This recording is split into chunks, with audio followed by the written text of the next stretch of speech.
ఇది చాలా ముఖ్యమైన మాట. మీ దగ్గర పెన్ ఉంటే అండర్లైన్ చేసుకోండి. మీరు ఎవరి పాపములనైనా క్షమించిన ఎడలా అవి క్షమింపబడును, మీరు ఎవరి పాపములైనా క్షమింపని ఎడల అవి క్షమింపబడవు. ఎవరన్నారు ఈ మాటలో? ఎవరితో అంటున్నారు? శిష్యులతో. అందరితో అన్నారా? లేకపోతే మీరు కూడా పాప సంగీతం కూర్చోవచ్చు ఫాదర్ గారు టైం లేనప్పుడు. ఎవరికి ఇచ్చారు ఈ అధికారం? అపోస్తులకు ఇచ్చారు, శిష్యులకు ఇచ్చారు. మీరు పాపములు క్షమించండి అని ఒక గొప్ప అధికారాన్ని ప్రభు తన శిష్యులకి తన తరపున ప్రభు మరి వ్యక్తిగతంగా ఇక్కడికి వచ్చి మనందరి పాపాలు క్షమించకుండా తాను కొంతమందిని ఏర్పరచుకున్నారు, అపోస్తులను ఏర్పరచుకున్నారు. ఆ అపోస్తుల యొక్క పరిచర్య విధానంలో వచ్చిన వారే బిషప్ గారులు, కార్డినల్లు, పోపు గారులు, గురువులు. మనందరికీ ప్రియులారు, మరి ముఖ్యంగా గురువులకి పాపాలు క్షమించే అధికారాన్ని దేవుడు దయచేశాడు. Praise the lord, praise the lord, praise the lord. మరి బైబిల్లో ఉంది కదా, ఎన్ని సంఘాల వారు ఇది ఆచరిస్తున్నారు. అక్కడ మీరు నేను నా తండ్రి నన్ను పంపినట్లుగా నేను మిమ్ము అనగానే ఏమంటారు అందరూ? సువార్తను బోధించాలంటారు. Very good. అన్ని సంఘాల్లో వాక్య బోధన జరుగుతుంది, బాగానే ఉంది. మరి ప్రభు అందుకేనా వాక్యం చెప్పడానికి మాత్రమే పంపారా? నా తండ్రి నన్ను పంపినట్లుగా నేను మిమ్ము పంపుచున్నాను అని పలికి వారి మీద శ్వాస ఊది పవిత్రాత్మను పొందండి అని చెప్పి పాపాలు క్షమించమని ప్రభు చెప్పారు. ఒక 10 సంవత్సరాల క్రితం ఒక కాలేజీలో నన్ను పాప సంకీర్తన గురించి బోధించమని ఆహ్వానించాను. అందరూ యూత్ వాళ్ళు. నేను వారిలో అడిగాను, మీలో పాప సంగీతం లాస్ట్ టైం ఎంతమంది చేశారు అంటే ఒకరు ఫాదర్ 2 సంవత్సరాలు అవుతుందండి, 3 అవుతుందండి, 4 సంవత్సరాలు అని చెప్పారు. కొంతమంది ఒక అతను లేచి ఫాదర్ 12 సంవత్సరాలు అవుతుందండి అన్నాడు. 12 సంవత్సరాలా? ఆ ఫాదర్ గారు మీరు ఫీల్ అవనంటే ఫ్రాంక్ చెప్తాను, నాకు పాప సంగీతం అంటే నమ్మకం లేదన్నాడు. చెప్పిన పాపాలే చెప్పి నాకు బోరు కొడుతుంది ఫాదర్ అన్నాడు.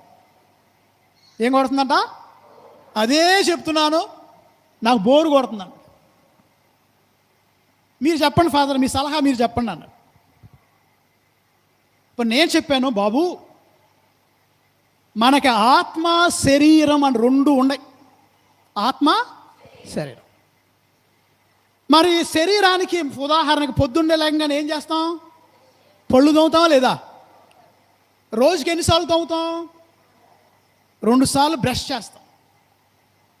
బోరు కొట్టట్లేదా? నువ్వు లేక నాన్న ఇట్రా. నీ పేరేంటి? Come here. ఏం పేరు? ఇట్లా మెట్లెక్క. ఏం పేరు? సుజీమణి. బ్రష్ చేస్తావా? చేస్తా. ఎన్నిసార్లు చేస్తావు? 1 టైం చేస్తా. 1 టైం. 2 సార్లు చేయి, మంచిది. ఓకే, ఎందుకు చేస్తాం? వాసన వస్తుంది, క్లీన్గా ఉంటాకి, శుభ్రంగా ఉంటాకి. మరి బోరు కొట్టట్లేదా? రోజు అదే తోముడుగమ్మా. కొన్నిసార్లు బ్రష్ ఆపోజిట్లో తోగుతావా? లేదుగా. బోరు కొట్టట్లేదా? No boring. బోరు కొట్టినా ఏం చేయాలి? నీకోసం కాకపోయినా పొరుగువారి మీద ప్రేమతోనైనా నువ్వు చేయాలి, బ్రషింగ్ చేయాలి, శుభ్రంగా ఉంటాయి కదా. బోరు కొట్టినా మనం చేస్తూ ఉంటాం. కూర్చున్నాను. అంతేగాని ఫాదర్ గారు నాకు సౌండ్ తగ్గించున్నాను, ఫాదర్ గారు బోరు కొడుతుందని మనం చేయకుండా మాత్రం ఉండం. అదే ఇల్లు ఊడ్చుకుంటారా? రేపు మళ్ళా దుమ్ము పట్టదా? రేపు మళ్ళా దుమ్ము పడుతుంది అని తెలిసిన మనం ఏం చేస్తాం? ఇల్లు వాకలి ఊడుస్తాం. బట్టలు ఉతుక్కోమా? మళ్ళా మురుకవుతాయి కదా. మళ్ళా మురుకవుతాయి, ఎందుకు ఉతుక్కుంటామని బట్టలు ఉతుక్కోకుండా మానతామా? మానం. అదే ప్రియులను మన శారీరకంగా అనుదిన జీవితంలో మనం ఎంత చేస్తున్నామే, మన ఆధ్యాత్మిక జీవితంలో మనకు ఒక మనస్సు ఉంది, ఒక హృదయం ఉంది. ఆ మనసుకు కూడా మలినం అంటుతుంది, పాపం తగులుతుంది. దాన్ని శుద్ధీకరించుకోవాలి, శుభ్రపరచుకోవాలి. దాన్ని శుభ్రపరచుకోవాలంటే మనకు దేవుడు ఇచ్చినటువంటి గొప్ప ఆయుధం ఏంటంటే ప్రియులారా, పాప సంకీర్తనం. Praise the lord, praise the lord, praise the lord. ఈ పాప సంకీర్తనం అన్ని సంఘాల్లో ఉందా? ఏ సంఘంలో ఉంది? గట్టిగా చప్పట్లు కొట్టండి. We should feel proud. Catholic church మాత్రమే ఈ పాప సంకీర్తనానికి అవకాశం ఇస్తుంది. కాబట్టి మీరు ధైర్యంగా బలంగా చెప్పాలి. యేసయ్య చెప్పాడు, ఇదిగో మీరు ఎవరి పాపములైతే క్షమిస్తారో వారి పాపాలు క్షమించబడతాయి, ఎవరి పాపాలైతే మీరు క్షమించరో అవి అని గురువులకి ఆ అధికారాన్ని దయచేశారు. ప్రియులారా, ఈజ్ ఇట్ పాసిబుల్ ఎవడు ఎక్కువ ఫాదర్ ఎక్కువ వస్తుంది, కొద్దిగా తగ్గిస్తే కొద్దిగా వీలు పడుద్దా? కాబట్టి ప్రియులారా, ఇది గుర్తుంచుకోవాలి, అండర్లైన్ చేసుకోండి. తర్వాత చాలామంది ప్రొటెస్టెంట్ వారు ఒక ప్రశ్న అడుగుతారు, బైబిల్లో ఉందా? ప్రతిదానికి ఏమంటారు? అన్నీ ఉంటాయా బైబిల్లో? అన్నీ ఉంటాయా? ఈరోజు వాక్యంలో చూడండి, యోహాను శుభవార్త 20వ అధ్యాయము 31వ వచనం చదవండి. యేసు మరి ఎన్నియో అద్భుత కార్యములను శిష్యుల ఎదుట చేసెను, అవన్నీ ఈ గ్రంథమున రాయబడలేదు. ఈ గ్రంథమున రాయబడలేదు. Praise the lord, praise the lord, praise the lord, praise the lord, praise the lord, praise the lord. అన్ని బైబిల్లో రాశారా? మరి వచ్చి ఏది చూపించండి అంటే, బైబిల్లో చూపించండి అంటే, యేసు ప్రభు చేసిన పనులే అన్ని ఈ గ్రంథంలో రాయబడలేదు. కొన్ని విషయాలు మాత్రమే రాశారు, ముఖ్యమైన విషయాలు మాత్రమే రాశారు. మన విశ్వాసాన్ని పెంపొందించుకోవడానికి మాత్రమే కొన్ని రాశారు, కానీ అన్ని విషయాలు ఈ గ్రంథంలో రాయబడలేదు. మిమ్మల్ని ఎవరైనా అడిగితే మీరు చూపించారు, ఇదిగో బాబు యేసు ప్రభు చేసిన పనులే ఇందులో లేవు, ఇంకా జోజెఫ్ గారి గురించి, మరియ తల్లి గురించి, పునీతుల గురించి, పండగల గురించి దీంట్లో రాయటం ఇంపాసిబుల్.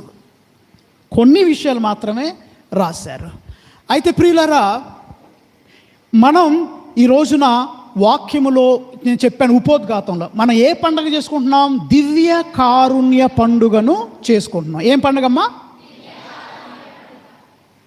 ఈ పండుగ బ్యాక్గ్రౌండ్ ఏంటంటే, 1931వ సంవత్సరంలో యేసయ్య ఒక కన్యాస్త్రీకి, ఫౌస్టినమ్మ అనే ఒక పునీతురాలికి యేసయ్య దర్శనమిచ్చారు. Praise the lord. ఆ సిస్టర్ గారు పెద్ద పెద్ద చదువులేం చదవలా, బతికింది కేవలం 33 సంవత్సరాలు మాత్రమే. ఎన్ని సంవత్సరాలు? యేసు ప్రభు కంటే ఒక 1/2 సంవత్సరం తక్కువే బతికింది. కానీ నిరంతరం ప్రార్థన చేసేది, దివ్య సప్రసాద ఆరాధనలో సమయం గడిపేది. తరువాత ఆమెను ఒకేసారి కాన్వెంట్లో చేర్చుకోలేదు, ఎందుకంటే ఆమెకు చదువులు సరిగ్గా లేవు, పేదరికం వల్ల సరిగ్గా చదువుకోలేదు, అవకాశం దొరకలేదు. స్కూల్కి వెళ్ళటం, మరి ఇంట్లో పని, అమ్మ నాన్నకి సహాయం చేస్తుంది, చదువుకోవడానికి సమయం ఉండేది కాదు, పరీక్షలో మంచి మార్కులు వచ్చేవి కాదు. కానీ ప్రార్థనలో మాత్రం గట్టిగా నిలబడింది, దేవుడి మీద నమ్మకం కలిగి జీవించింది. తర్వాత ఒక కాన్వెంట్లో చేరిన తర్వాత దివ్య సప్రసాద ఆరాధనలో ఆమె సమయాన్ని గడుపుతుంటే సాక్షాత్తు యేసయ్య దర్శనమిచ్చారు. Praise the lord, praise the lord. ఆ సిస్టర్ గారికి దర్శనమిచ్చి, ఇదిగో ఫౌస్టినమ్మ, నువ్వు ఒక ఫోటో చిత్రీకరించాలి, ఒక డయాగ్రామ్ గీయాలన్నారు. ప్రభువా, నేనా? ఏ ఫోటో గీయాలి ప్రభువా అంటే, సాక్షాత్తు నన్ను ఆయన దర్శనమిచ్చారు. అలా ఉన్నప్పుడు ఆయన హృదయము నుండి 2 కిరణాలు, కాంతులు, ఒకటి రెడ్ కలర్, ఎర్ర కలర్లో ఒక కాంతి, తెల్ల కలర్లో ఇంకో కాంతి అక్కడ ప్రకాశిస్తున్నాయి. ప్రభువే ఆమెకి ఎక్స్ప్లెనేషన్ ఇచ్చారు. ఈ ఎర్ర కిరణాలు దివ్య సప్రసాదానికి గుర్తుగా ఉన్నాయి. Praise the lord, praise the lord. ఈ తెల్ల కిరణాలు దేనికి గుర్తుగా ఉన్నాయి? దేనికమ్మా? శాంతియా? కారుణ్యానికి గుర్తుగా, ఓకే, జ్ఞాన స్నానానికి కూడా గుర్తుగా ఉన్నాయి. యేసుప్రభు సిలువలో వేలాడినప్పుడు ఒక సైనికుడు ఈటెతో పక్కన పొడిచినప్పుడు ప్రభువు పక్క నుండి రక్తము నీరు స్రవించినవి. రక్తము దివ్య సప్రసాదానికి గుర్తుగా ఉన్నవి, నీరు జ్ఞానస్నానానికి గుర్తుగా ఉన్నాయి. అదే దర్శనాన్ని యేసయ్య ఫౌస్టినమ్మకు ఇచ్చి కారుణ్యము కొరకు ప్రార్థన చేయమని కోరారు ప్రియులారా. దేని కొరకు? నేను ఉపోద్ఘాతంలో చెప్పాను. అసలు యేసయ్య కారుణ్యం ఎందుకండి, దాని గురించి ఎందుకు ధ్యానం చేయాలి అనే ప్రశ్న మీరు అడగవచ్చు. ఈ దివ్య కారుణ్యం మనం ఎక్కడ అనుభవిస్తాం? పాప సంకీర్తనలో అనుభవిస్తాం. దేవుని కరుణ కావాలా వద్దా? కావాలా వద్దా? ఆయన కరుణ ఉంటేనే మన క్షమాభిక్ష దొరుకుద్ది. లేకపోతే ఆయన న్యాయాధిపతిగా వచ్చినప్పుడు ఆయన కనుక కరుణ చూపకపోతే మనందరి పరిస్థితి ఏముంటుంది, ఎలా ఉంటుంది? చిన్నప్పుడు చెప్పేవాళ్ళు కదా, స్టోరీలు చెప్పేవాళ్ళు. ఏమని? పరలోకం, నరలోకం. సరే, అవన్నీ నూనెలో ఏపుతారు, అవన్నీ పక్కన పెట్టండి. కానీ దేవుని దర్శనం లేకుండా మనం కష్టపడాల్సి వస్తుంది. కాబట్టి ఆయన న్యాయాధిపతిగా రావటానికి ముందే ఒక తన విస్తృతమైన కరుణా ద్వారాన్ని తెరవబోతున్నాడు. ఆ కరుణ కొరకు ప్రార్థించమని ఫౌస్టీనమ్మ గారికి యేసయ్య దర్శనంలో చెప్పారు. ఆమె 33 సంవత్సరాలకే చనిపోయింది. కాబట్టి ఈ రోజున ఆ పండుగను మనం స్మరించుకుంటున్నాం. మనం ఈరోజు ప్రార్థన చేయాలి ప్రియుల, ఆ కరుణ కొరకు ప్రార్థన చేయాలి. యేసయ్య కరుణ గుర్తించిన వారు ఉన్నారు, ఆయన ప్రేమను గుర్తించిన వారు ఉన్నారు. ఇంకా ఈ లోకంలో అయోగ్యంగా, పాపములో విచ్చలవిడిగా, క్రమశిక్షణ లేకుండా అసలు దేవుడితో నాకు పనేంటి, అసలు దేవుడు ఉన్నాడా అన్న ప్రశ్నలతో ఉన్నవాళ్ళు చాలామంది ఉన్నారు. కొంతమంది నాకెందుకు, నాకు అవసరం లేదంటారు క్షమాపణ. నేనే అసలు కొంతమంది తెలియని వాళ్ళు పాప సంగీతానికి వచ్చినప్పుడు, మామూలుగా పాప సంగీతంలో బయట చెప్పకూడదు కానీ నేను ఏం పేరు చెప్పట్లేదు, కానీ జనరల్గా మీకు అర్థం చేసుకోవడానికి చెప్తున్నాను. కొంతమంది పాప సంగీతానికి వచ్చి, ఫాదర్ గారిని అసలు తప్పే చేయలేదండి. ఏంటంట? ఆయనకి ఏం చేయాలంటే మనం మరీ తల్లి ఫోటో తీసేసి వాళ్ళ ఫోటో పెట్టాలి ఇక్కడ. తప్పే చేయలేదండి. మనందరం దేవుడు ఒక్కడే పరిశుద్ధుడు. Praise the lord, praise the lord, praise the lord. మనందరిలో లోపాలు ఉన్నాయి. మనందరికి ఆయన కరుణ కావాలి, మనందరికి ఆయన దయ కావాలి ప్రియులారా. కాబట్టి పాప సంకీర్తనలో ఆయన క్షమాపణ మనం పొందుకుంటాం. ఈ రోజున మనం ప్రార్థన చేయాలన్నా చూడండి, ఒక వ్యక్తి చూడండి, ఒక పంది పిల్ల, గొర్రె పిల్ల 2 బురదగుంట్లో బండి అనుకోండి. ఏమేం పిల్లలో? పంది పిల్ల మనస్తత్వం ఎలా ఉంటుంది, గొర్రె పిల్ల మనస్తత్వం ఎలా ఉంటుంది? పంది పిల్ల ఎలా ఉంటుంది? అది మింగుద్ది, ఊసిద్ది, అదే మురికి నీళ్ళు, లేదా ఒళ్ళు మీద రాసుకుంటుంది. అదే గొర్రె పిల్ల ఆకాశం అంటే కాపరి కొరకు ఆ పాట ఉంది. ఆకాశమందున్న ఆసీనుడా నీ తట్టు కనులెత్తి చూశాను, నేను నీ తట్టు కనులెత్తి చూశాను. పాపగోతిలో పడి ఉన్నాను, లేవనెత్తుమా, శుద్ధి చేయుమా. మరోసారి, పాపగోతిలో పడి ఉన్నాను, లేవనెత్తుమా, శుద్ధి చే. తబలా బీట్ ఒకటే కొట్టండి. కరుణించవా యేసు, కాపాడవా, నీ తట్టు కనులెత్తి చూశాను, నేను నీ తట్టు కనులెత్తి చూసా. ఆకాశమందున ఆసీనుడా నీ తట్టు కనులెత్తి చూశాను, నేను నీ తట్టు కనులెత్తి చూసా. Praise the lord, praise the lord. ప్రియులారా, ఈరోజు పునీత థోమాస్ గారి గురించి కూడా వాక్యంలో చదివాం. యేసు ప్రభు దర్శనమిచ్చినప్పుడు థోమాస్ గారు ఉన్నారా? ఫస్ట్ లేరు. మిగిలిన వారు చెప్పారు, మేము యేసయ్యను చూసాము, పునరుత్థానుడైన యేసుని కల్లారా చూసామంటే తోమా గారు ఏమన్నారు? నేను నమ్మను. ఒక్కొక్కరు ఒకలాగుంటారు. యేసు ప్రభువుకి ఎంతమంది శిష్యులు ఉన్నారు? 12 ఒకేలాగున్నారా? ఒక ఆయనేమో అమ్మేశాడు, ముద్దు పెట్టి అమ్మేశాడు. ఇంకొక ఆయనేమో నువ్వెవరో నేను ఎరగనే. ఎన్నిసార్లు బొంకాడు? ఇది 3rd కేటగిరీ. నేనేమో చూసి ఏళ్ళు పెట్టితే కానీ నమ్మను. ఆ 12 ఇన్ని రకాలు. మరి ఒక సంఘంలో ఎన్ని రకాలు ఉంటారో ఆలోచన చేసుకోండి. ఎన్ని రకాల వ్యక్తులు. కొన్నిసార్లు విచారణ గురువులకి ఎంత హెడ్ఏక్ ఉంటుందో ఆలోచన చేసుకోండి. అంటే అందరికీ రకరకాల వ్యక్తులు ఉంటారు. ఈయన నమ్మనన్నాడు. మరి యేసయ్య వదిలేశాడా? అసహ్యించుకున్నాడా? కోపగించుకున్నాడా? అవహేళన చేశాడా? దివ్య కారుణ్యం అంటే ఇదే ప్రియులారా.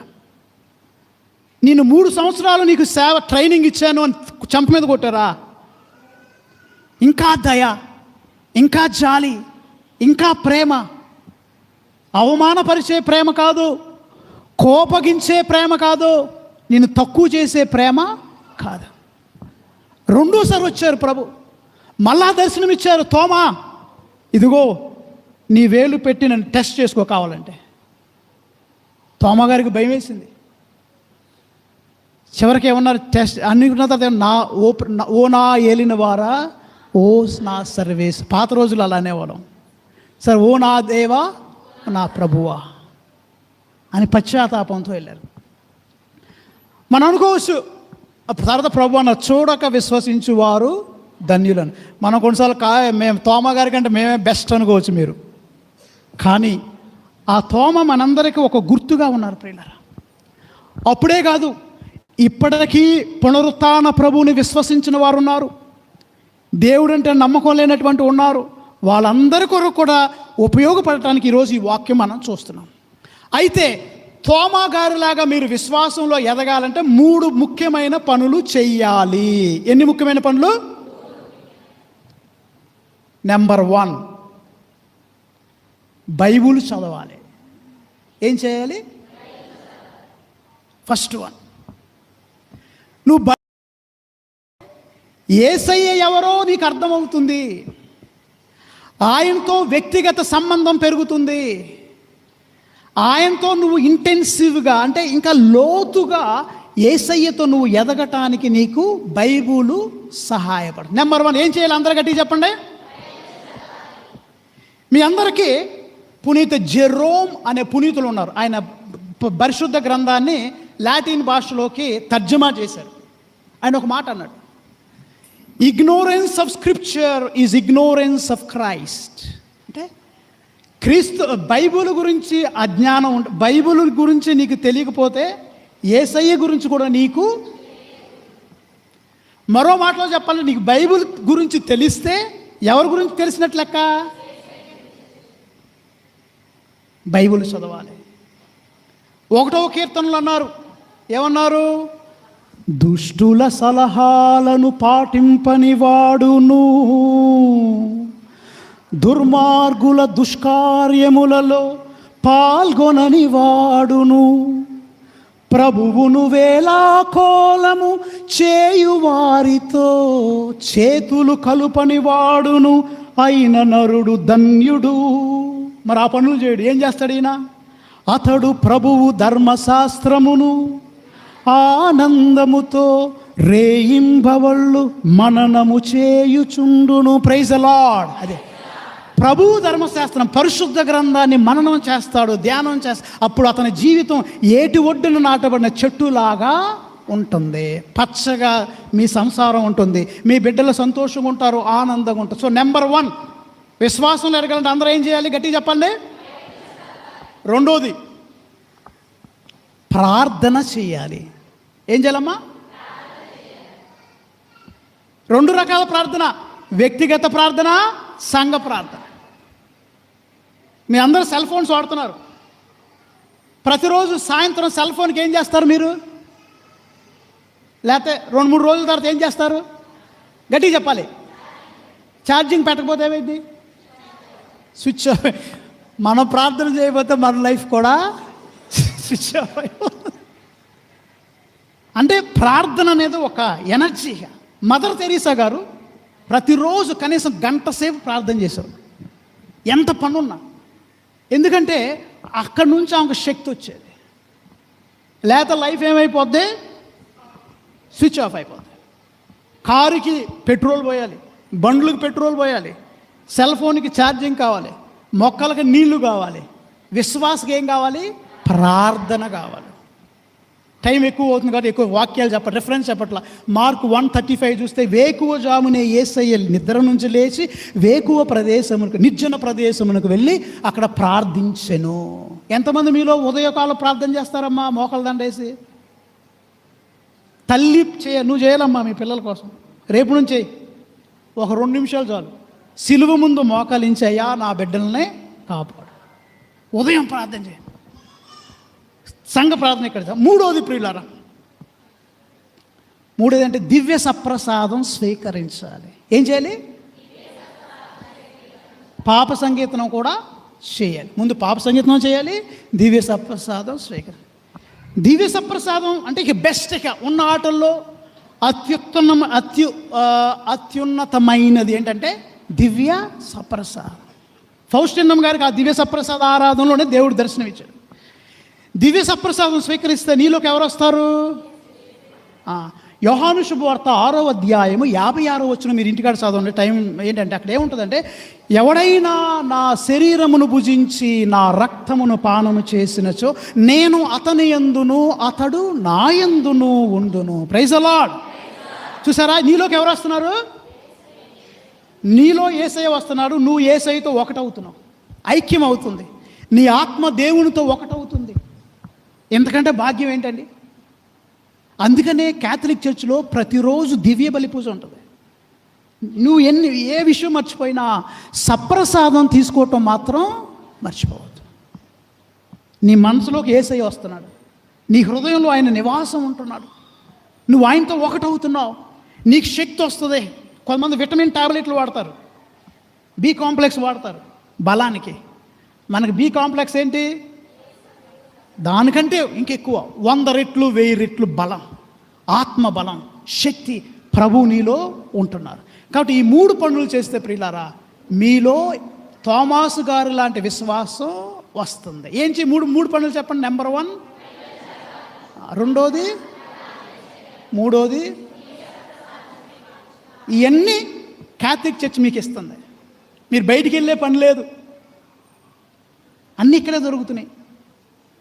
కొన్నిసార్లు పొరుగింటి తోటకూర పుల్లకూర ఎలా ఉంటుందంట? కాదు, మన దగ్గర అన్నీ ఉన్నాయి. ఇది 2000 సంవత్సరాల చరిత్ర కలిగినటువంటి సంఘం. నిన్న మొన్న వచ్చిన సంఘం కాదు. పాప సంగీతం కూడా కేవలం ఎక్కడుందని చెప్పాము? మన దగ్గరే ఉంది, వేరే చోట ఎక్కడ లేదు.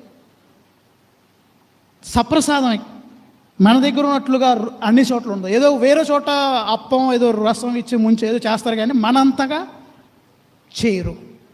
తర్వాత నేను చెప్పినట్లుగా బైబిల్లో అన్ని విషయాలు లేవు. ఏమైనా అడిగితే ఈ వాక్యం చూపించండి, అయ్యా ప్రభు చేసిన పనులు అన్నీ లేవు, ఇంకా ఇవన్నీ దీంట్లో ఎక్కడ ఉంటాయి? ఉండవు. తర్వాత పునీత ఫౌస్టిన్నం గారు చెప్పినట్లుగా కారుణ్యము కొరకు ప్రార్థన. ముగించే ముందు ఒక పాప సంగీతం గురించి ఒక కథ చెప్పి ముగిస్తాను. నేను 2012వ సంవత్సరంలో గోవాలో యూత్ డైరెక్టర్గా ఉన్నప్పుడు మీటింగ్కి వెళ్ళాను. మాకు వాక్యం చెప్పడానికి ఒక లాయర్ వచ్చాడు, సుప్రీంకోర్టులో పనిచేసే లాయర్. ఆ లాయర్ వచ్చి వాక్యం చెప్తున్నారు. దేని గురించి? పాప సంకీర్తనం గురించి వాక్యం చెప్తున్నారు. ఆయన సుప్రీంకోర్టులో పనిచేశాడు. ఆయన అంతా చెప్పిన తర్వాత ఆయన స్టోరీ చెప్పాడు. ఆయనకి పెరాలసిస్ వచ్చిందంట, పక్షవాతం వచ్చింది, మెడ వంకరు పోయింది, చాలా మందులు వాడాడు, ఎక్కడ తగ్గల. ఎవరో చెప్పారు వడకానికి వెళ్ళాయా, రిట్రీట్కి వెళ్ళు అంటే రిట్రీట్కి వెళ్ళాడు. వడకంలో ప్రార్థన చేశాడు. వాడు పాప సంగీతం చేసే సమయం వచ్చింది. అప్పుడు గురువు అడిగారు, నీ జీవితంలో నువ్వెవరైనా క్షమించకుండా ఉన్నావా? ఉన్నానండి. ఎవరు అంటే మా అక్కని నేను క్షమించాల, కోపం ఉంది, మాకు ఆస్తి తగాదా ఉంది. అప్పుడు గురువు అన్నారు, నువ్వు మంచి పాప సంగీతం చేసి మళ్ళా వచ్చి ప్రిపేర్ అయ్యి క్షమాపణ అడుగు దేవుణ్ణి, అప్పుడు దేవుడు నీకు తప్పకుండా స్వస్థతనిస్తాడు. మళ్ళా వెళ్ళిపోయాడు. 2 రోజులు టైం తీసుకున్నాడు, క్షమాపణ కోరుకున్నాడు మనసులో. ఫస్ట్ పాప సంగీతం చేశాడు, ఇంటికి వెళ్ళాడు, వాళ్ళ అక్కను క్షమించాడు. వాళ్ళ అక్కను క్షమించిన మరుసటి దినాన వంకర పోయిన మెడకాయ స్ట్రైట్గా వచ్చింది. గట్టిగా చదువు. Praise the lord, praise the lord. అప్పటి నుంచి ఆయన సుప్రీంకోర్టులో లాయర్గా పనిచేసిన ఆయన పని వదిలేసి ఇప్పుడు నుంచి నేను క్రీస్తు బోధకుడుగా మారి వీలైన చోటంతకు వెళ్ళి పాప సంగీతం యొక్క గొప్పతనం, కథోలిక శ్రీ సభలో ఉన్న పాప సంగీతం యొక్క గొప్పతనం, పాప సంగీతం ద్వారా వచ్చే ఓదార్పు, పాప సంగీతంలో పొందే కారుణ్యం ప్రపంచమంతటా చెబుతానని సువార్థికుడుగా ఆయన మారిపోయాడు. కాబట్టి ప్రియులారా, ఈ పండుగ రోజున ఫౌస్టినమ్మ గారికి యేసయ్య చెప్పినట్లుగా కరుణ కొరకు ప్రార్థన చేద్దాం, పాప సంగీతం చేద్దాం, దివ్య సప్రసాదం స్వీకరిద్దాం, బైబిల్ బాగా చదువుదాం, క్రీస్తు సాక్షులుగా. మొదటి పట్టణంలో చదివారు కదా, అపోస్తులు ఎలా రొట్టె విరుచుట యందు బోధించుట యందు ఎలా ఉన్నారో మనము కూడా. చిన్న చిన్న కష్టాలు వస్తాయి, రెండో పట్టణంలో విన్నారు. బంగారానికి పుటము వేసినట్లుగా విశ్వాసికి కూడా కష్టాలు వస్తాయి. ధైర్యంగా నిలబడదాం, బంగారంలాగా మెరుద్దాం. ఆమేన్. పితా పుత్ర పవిత్రాత్మ నామమున ఆమేన్. పరలోకమును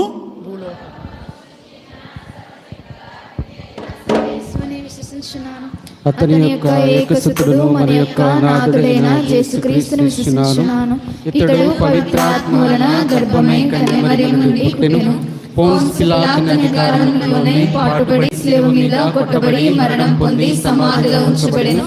పాతాళము దిగి మూడవ నాడు చనిపోయిన వారి నుండి లేచెను.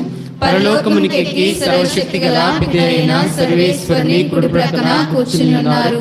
అక్కడ నుండి జీవించు వాళ్లకును చనిపోయిన వాళ్లకును తీర్పు చేయుటకు వచ్చెను. పవిత్రాత్మను విశ్వసించుచున్నాను. పరిశుద్ధ కథోలిక సభను పునీతుల సంబంధ ప్రయోజనించుచున్నాను. పాపముల మన్నింపు నిశ్చయించుచున్నాను. శరీరం యొక్క ఉత్థానము నిశ్చయించుచున్నాను. నిత్య జీవము నిశ్చయించుచున్నాను. స్వామి ఆమేన్. పరిశుద్ధుడవు ప్రేమ కలిగిన ప్రభువా, దయగలిగిన సర్వేశ్వర, ఈ రోజున పరిశుద్ధ పాపుగారి కొరకు మేత్రాణులు, గురువులు, మఠవాసులు పరిచేసే సేవలో నీ యొక్క కృపావరములతో ముందుకు సాగిపోవటానికి నీ యొక్క వరముల దయచేయమని ప్రార్థన చేయించున్నాం. ప్రభు, ఈ రోజున ఎదియో బలి పూజలో పాలు పంచుకుంటూ ఎవరైతే శాంతి కోసం, సమాధానం కోసం ప్రార్థన చేయించున్నారో వారికి సమర్పిస్తున్నాం.